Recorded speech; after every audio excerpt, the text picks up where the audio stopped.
Yan, ang ganda ng isda. Oh, ang lalaki. Koi. Oh, ang ganda. Mamimingwit na kami dito. Lumaki na sila. Noon pumunta tayo, ang liliit nila.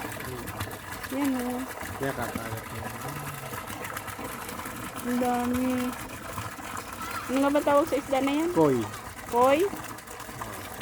Ganda rin sa gray.